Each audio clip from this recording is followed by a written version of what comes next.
안녕하세요. 건강지킴이 닥터 MBC 이영래입니다. 질환에 관한 다양한 궁금증 여러분의 입장에서 꼼꼼하게 짚어드리겠습니다. 심장 박동이 비정상적으로 바뀌는 부정맥 증상은 갑자기 발생할 수 있으며 환자에 따라 다양한 증상을 보이고 심할 경우 소중한 목숨을 잃을 수도 있습니다. 실제로 대한심장학회 보고에 따르면 돌연사의 90%는 부정맥에 의해 발생되며 부정맥 환자는 건강한 사람에 비해 뇌졸중 발병 위험이 5배나 높기 때문에 조기 진단 및 치료가 무엇보다 중요합니다. 그래서 오늘은 원광대학교 병원 순환기내과 고점석 교수와 함께 부정맥에 대해 자세히 알아보겠습니다. 부정맥은 정상인에게도 흔히 관찰되는 위험하지 않은 부정맥이 있는 반면 뇌졸중의 위험성을 높이는 위험한 부정맥도 있습니다.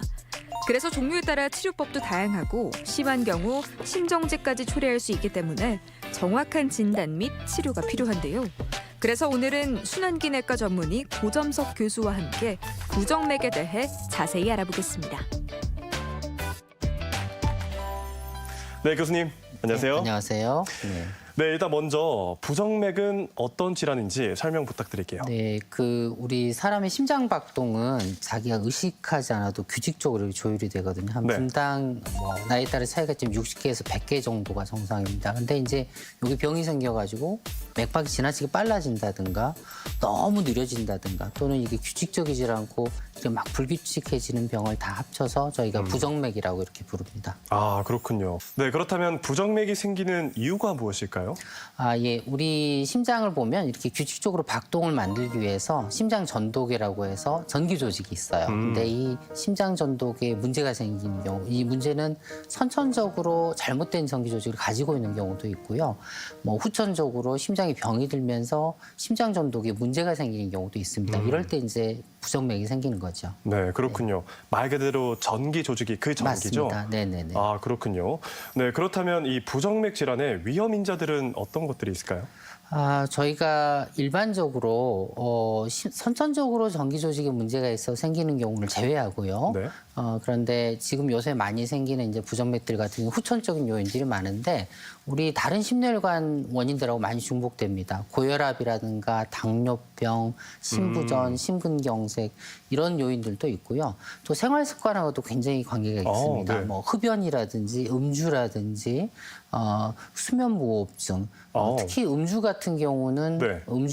술을 적절히 끊지 못하면 부정맥 질환의 재발률이 2배 이상 증가하는 것으로 되어 그렇군요. 있거든요. 네. 그리고 아까 잠깐 말씀드린 수면무호흡증 같이 이렇게 밤에 코를 많이 고시고 숨을 안 쉬는 분들도 부정맥 위험성이 올라가는 게 사실입니다. 아, 이 수면 무호흡증이 이 부정맥과 연관이 있다고 말씀하신 거죠? 네네. 조금 더 그렇습니다. 설명 부탁드리겠습니다. 아까 잠깐 말씀드렸지만 수면무호흡증이라는 것은 잠을 자는 동안에 이렇게 호흡이 이렇게 줄어들거나 끊어지는 현상을 말하는 거거든요. 저희가 수면다운 검사를 통해서 어느 정도 심한지를 평가하는데 네. 이게 중등도 이상의 수면무호흡증을 가지고 있는 경우에는 무슨 문제가 생기냐면 저산소증이 생깁니다. 저희가 실제 환자 산소 포화도를 보면 산소 포화도가 떨어지고요.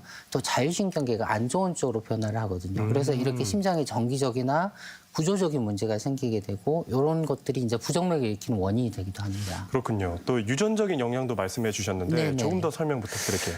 이게 모든 부정맥이 유전이 되는 건 아니에요. 이렇게 환자분들께 이제 외래에서 오셨을 때 부정맥 질환이고 이게 선천적인 전기 조직이 이상이 한 겁니다라고 말씀드리면 제일 먼저 걱정하시는 게 자녀들에게 유전이 되지 않는가 이 부분에 대한 걱정을 하시거든요. 근데 사실 이제 유전성 부정맥 같은 경우는 흔하지는 않고요. 돌연사를 유발하는 일부 유전성 부정맥이 있습니다. 그래서 이런 경우에는 요새는 병원에서 이렇게 유전자 검사를 해서 위험성이 어느 정도 되는지 평가를 할 수가 있거든요. 근데 그런 경우는 굉장히 드물다고 말씀드릴 수 있겠습니다. 네, 그나마 다행이네요. 네, 그렇습니다. 네, 그렇다면 이 부정맥 환자의 경우 어떤 증상을 겪게 되나요?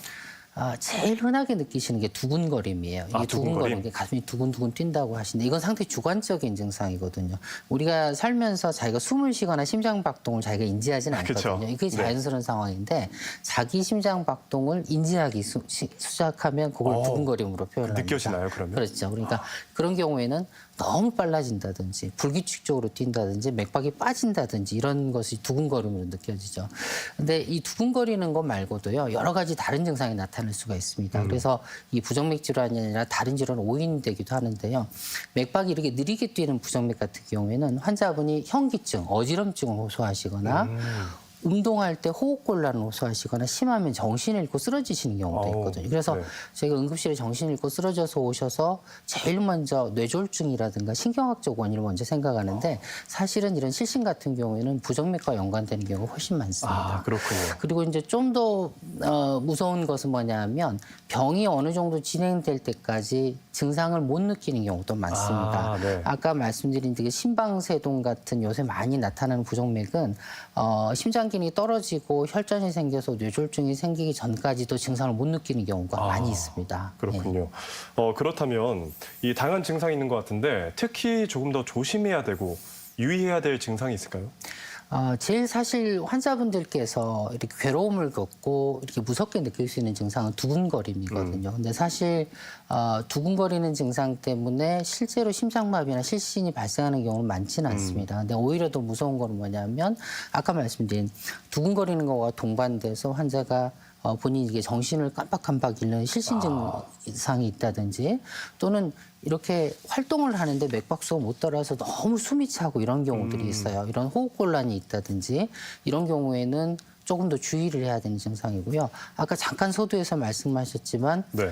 우리나라 돌연사 갑자기 심장마비로 돌아가시는 분들 90%가 부정맥과 연관이 돼 있거든요. 특히 이렇게 90%, 네. 자주 실신이 발생하는 경우에 돌연사와 연관될 수 있는 부정맥일 가능성이 있기 때문에 저희가 좀 더 주의가 필요합니다.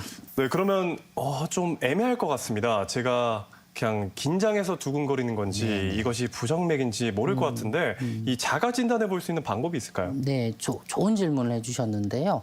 사실 두근거린다고 오셨을 때 대부분은 부정맥 증상이 아니고 긴장이라든지 흥분이라든지 다른 뭐 신체적 감정적 기복 때문에 생기는 경우 훨씬 많거든요. 그런데 부정맥인지 여부를 확인하려면 자기 맥박을 확인하는 것이 제일 정확합니다. 그래서 우리가 맥박을 잘 만질 수 있는 부분이 손목이라든지 목에 있는 경동맥들이거든요. 여기를 이제 두근거릴 때 만져보시고 이게 정상적인 박당으로 이렇게 뛰는지 아니면 막 빨리 뛰거나 맥박이 끊어진 느낌이 든다, 빠지는 느낌이 드는지 이걸 보시면 상당히 저희가 외래에서 환자분한테 여쭤봤을 때 좀 더 정확하게 접근할 수가 있고요. 요새 스마트워치 혹시 차고 계실까요? 스마트워치에 저는 이제 주변에서 많이 차죠. 네. 뭐 S사도 있고 A사도 뭐 네네. 사과사도 있고 네네네. 그러는데 보면 스마트워치 요새는 심전도 기능들이 탑재되어 있는 것들이 있습니다. 네. 그래서 실제 저희 외래 환자분 중에서 그런 사례가 있으세요. 이게 검사를 병원에서 계속해서 안 나오는데 그때 아직 우리 스마트워치가 우리나라에 승인되기 전이었는데 미국에서 사가지고 오셔가지고 네. 본인이 측정해가지고 오신 적도 있어요. 근데 거기가 부정맥 기록이 된 사례가 있었거든요. 물론 이제 조금 우리 환자분들이나 일반 시민들이 너무 이제 거기 민감하실 필요는 없는 게 스마트워치에서 알고리즘에서 인공지능 알고리즘 부정맥이라고 진단을 하는 경우들인데 실제는 맞지 않는 경우들도 굉장히 많이 있습니다. 그래서 그런 것들이 다 기록이 돼 있으면 물론 전문의하고 상담을 하셔서 확인을 해야 되는 부분이 있습니다. 네, 그렇다면 이 병원에서는 부정맥을 진단하기 위해서 어떤 검사를 진행하나요? 가장 표준적인 검사가 심전도 검사입니다. 심전도 검사를 체표 심전도라 그래서 아마 많이 보셨을 거예요. 가슴에랑 팔에 전극을 붙여가지고 네. 심장 전기 신호를 기록하는 거거든요. 이게 가장 정확한 검사입니다. 근데 문제는 뭐냐면 환자분께서 병원에 가서 검사할 시점에는 이미 증상이 멈춘 경우들이 많거든요. 그래서 그렇군요. 그런 경우에는 이제 발작적인 부정맥인 경우죠. 그런 경우에는 저희가 좀 더 길게 맥박을 연속적으로 기록하는 검사가 필요하거든요. 제일 많이 하는 게 24시간 활동 심전도 붙이고 기계를 차고 24시간 동안 활동하시고 병원에서 그 기계를 다시 분석하는 방법입니다. 그런데 이제 일주일 하루로는 충분치 않아서 일주일, 2주일 요새는 길게 이렇게 맥박을 기록하는 방법들이 있고요. 좀 더 간단한 패치 심전도라 그래서 반창고 같이 생긴 조그마한 장치가 있습니다. 네. 그걸 가슴에 부착을 하면 연속적으로 일주, 2주 동안 맥박이 기록이 되기 때문에 그런 검사들을 통해서 저희가 부정맥을 진단하는 데 많이 도움을 받을 수가 있습니다. 그렇군요. 그렇다면 이 부정맥 질환을 방치할 경우 어떤 문제점들이 발생할까요? 그냥 두근거리는 걸로 끝나는 경우도 있는데요. 근데 물론 이제 두근거림 자체도 일상생활에 굉장히 큰 지장을 초래하고 굉장히 힘든 상황을 많이 만들어내죠. 그런데 문제는 부정맥 질환이 계속 반복해서 있는데 이거를 적절하게 검사나 치료를 하지 않고 놔두게 되면 심장 기능이 떨어지는 심부전이 오는 경우도 있고요. 네. 심장에 혈전이 생겨서 뇌혈관 질환, 뇌졸중이 오는 경우도 있고 아까 말씀드린 실신이 반복되는데 그걸 방치하고 있다가 실제로 돌연사가 발생하는 경우도 있습니다. 그래서 일단 의심이 되면 좀 적극적으로 저희가 검사를 해보는 게 원칙이라고 할 수 있겠습니다. 그렇군요. 이 부정맥 때문에 뇌졸중이 발생할 수 있다는 네. 얘기에 정말 저도 네네. 놀랐는데 혹시 이 뇌졸중이 발생하는 원인이 무엇일까요? 네, 먼저 이 심방세동이라는 질환에 대해서 먼저 부정맥에 대해서 좀 말씀드려야 될 것 같은데 왜 심방세동을 말씀드리냐면 우리나라에서 지금 가장 많이 빠르게 증가하고 있는 질환입니다. 이제 유병률을 보면 전 인구의 현재는 2% 정도인데 앞으로는 더 늘어날 걸로 생각이 되고 있고 아마 나이 드신 분들은 한 6% 정도는 될 것 높네요. 같아요. 네. 그리고 저희가 이제 우리 지역에 따라서 대한부정맥학회에서 지역에 따른 심방세동의 유병률을 이렇게 그래프로 나타낸 것들이 있거든요. 전라북도 이제 굉장히 높습니다. 수익권이에요. 왜냐하면 나이가 많은 분들이 네. 많기 때문에 그러리라고 생각을 되고요. 그만큼 이제 많은 병인데 이 심방세동은 어떤 병이냐면 심장이 규칙적으로 뛰지 못하고 막 잔떨림이 생기는 병이거든요. 피를 받아들이는 심방이 잔떨림이 생기면 네. 무슨 문제가 생기냐면 고인물이 썩는다는 말이 있잖아요. 그렇죠. 심장에 혈전이 생깁니다. 피떡이 생기는데 이 피떡이 심장을 타고 전신으로 이렇게 순환을 해버리기 때문에 여러 혈관에 혈전 찌꺼기 때문에 막히는 현상이 나타날 수 있습니다. 이걸 색전증이라고 하는데 제일 많이 일어나는 건 뇌혈관입니다. 그래서 뇌혈관이 갑자기 막히는 뇌졸중이 발생할 수 있기 때문에 굉장히 위험한 병이라고 할 수 있겠습니다. 그렇군요. 네. 그렇다면 이 심방세동이 있는 경우 뇌졸중에 대한 대비가 미리 필요할 것 같은데 네, 그렇습니다. 실제로 우리나라에서는 좀 더 네. 자세히 네. 이런 환자들이 얼마나 많을까요? 아까 말씀드린 대로 지금은 이제 전 인구의 한 2% 정도인데 네. 우리나라의 미래를 보려면 일본이나 미국 같은 이제 조금 더 고령화되고 네.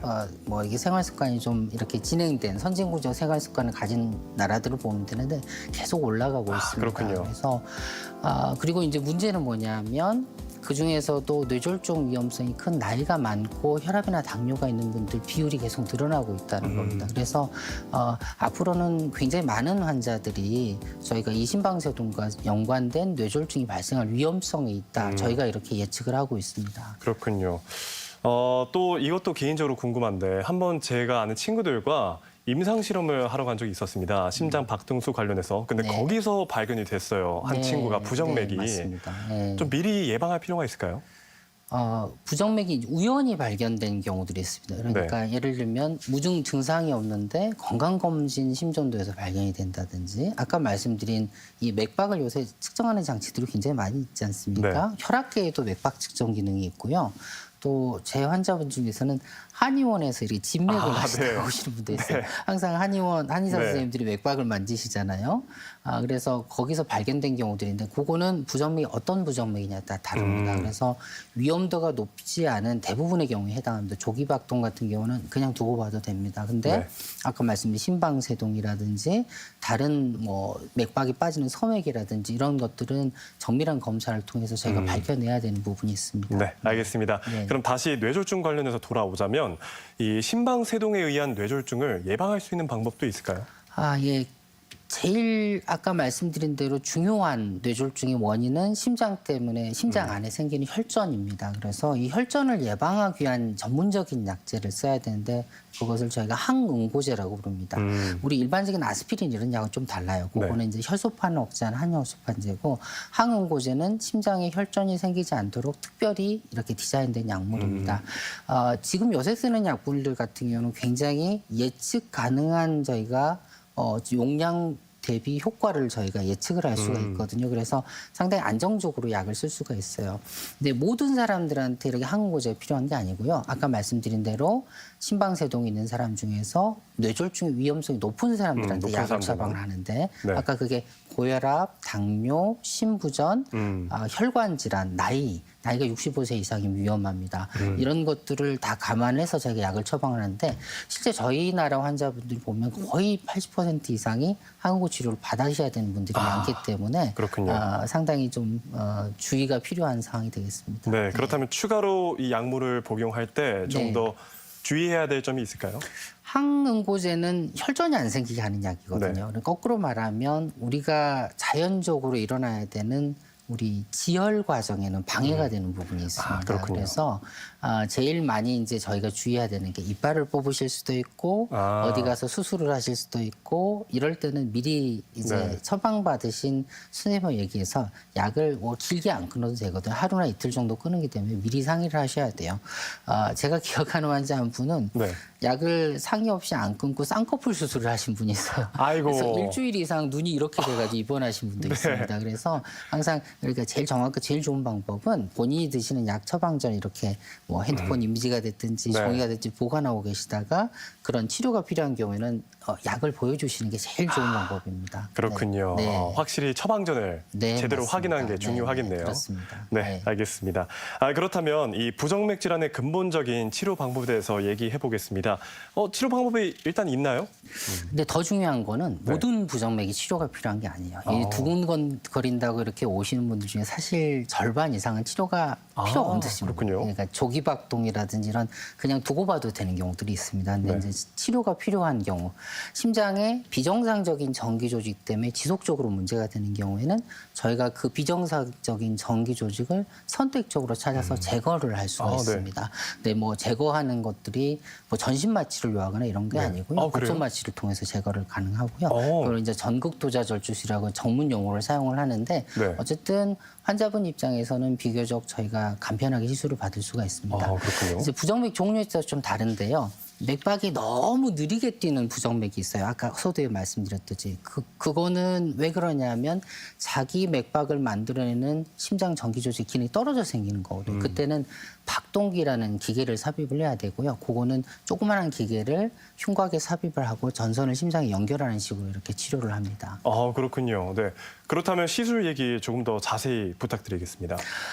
시술적인 치료를 하기 위해서는 일단 입원을 하셔야 되죠. 네. 입원을 안 할 수는 없는데 아까 말씀드린 대로 전신 마취해서 가슴을 오픈하거나 이러지는 않습니다. 정말요? 근데 네, 제거하면은 그렇습니다. 네. 안 해도 되나요? 제거를 하기 위한 방법이 심장에 접근하기 위해서 저희가 혈관을 통해서 접근을 합니다. 특히 이제 서해부 사타구니에 있는 혈관을 국소 마취해서 들어가고요.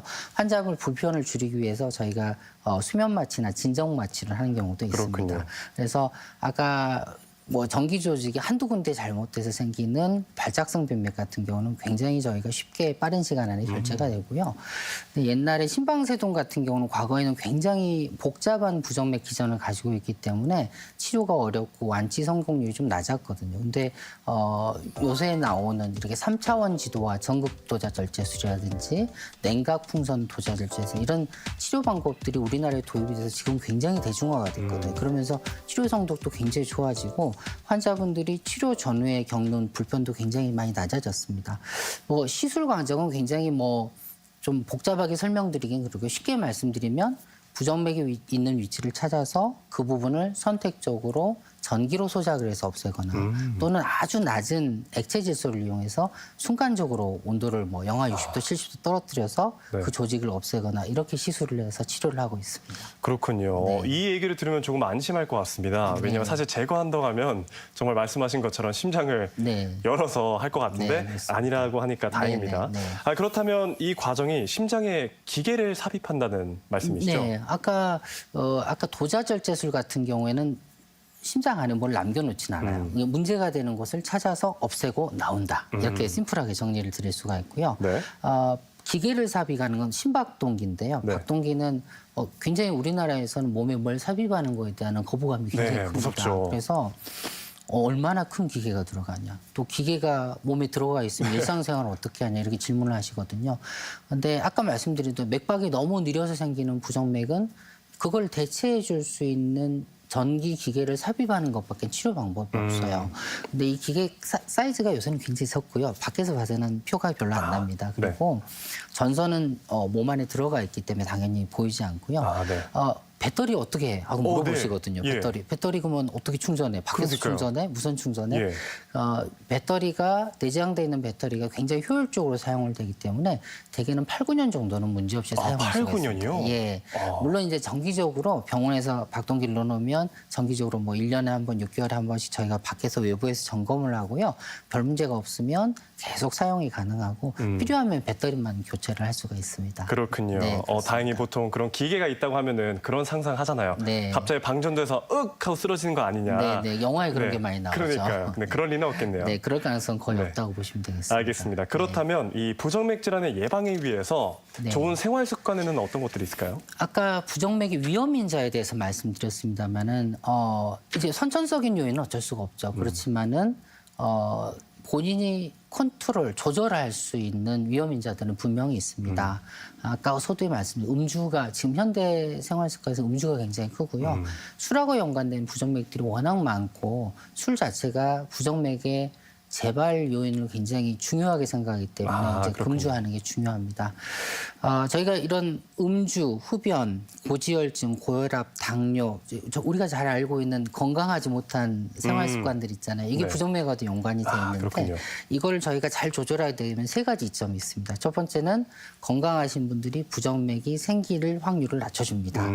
두 번째는 부정맥으로 치료를 받으신 분들, 아까 말씀드린 약물 치료를 하든 도자절제소에서 치료를 하든 간에 이런 분들이 재발할 수 있는 확률을 낮춰주고요. 세 번째는 이 부정맥을 저희가 치료하는 이유가 뭐 뇌졸중이라든지 심근경색이라든지 심혈관 질환 위험성을 낮추기 위해서 그런 건데 이런 질환이 발생할 가능성을 낮춰주기 때문에 지금은 뭐 우리나라가 됐든 유럽이 됐든 미국이 됐든 진료 지침에서 중시하고 있는 부분이 부정맥에 대한 단순한 치료뿐만 아니라 약물 시술 치료뿐만 아니라 전인적인 접근법, 이런 생활 습관 교정을 필요한 전체적인 접근을 굉장히 강조하고 있는 이유입니다. 네, 정말 종합적인 이유 때문에 네. 생활 습관을 좋게 하는 게 좋겠네요. 네, 맞습니다. 네, 알겠습니다.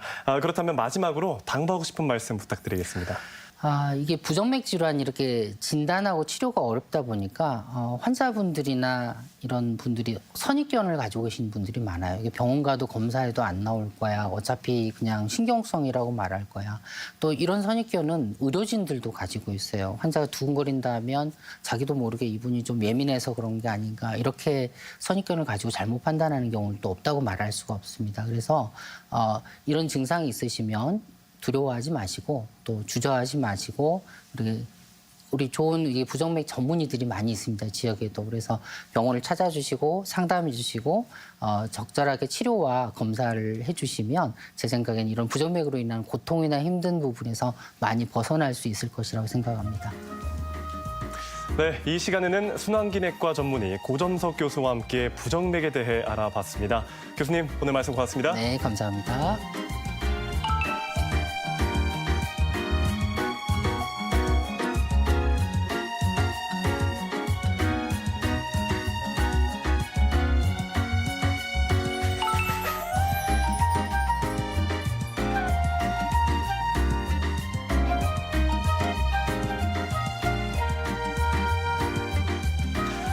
겨울철에는 면역력 유지와 균형 잡힌 식단으로 건강 관리하는 것이 무엇보다 중요합니다.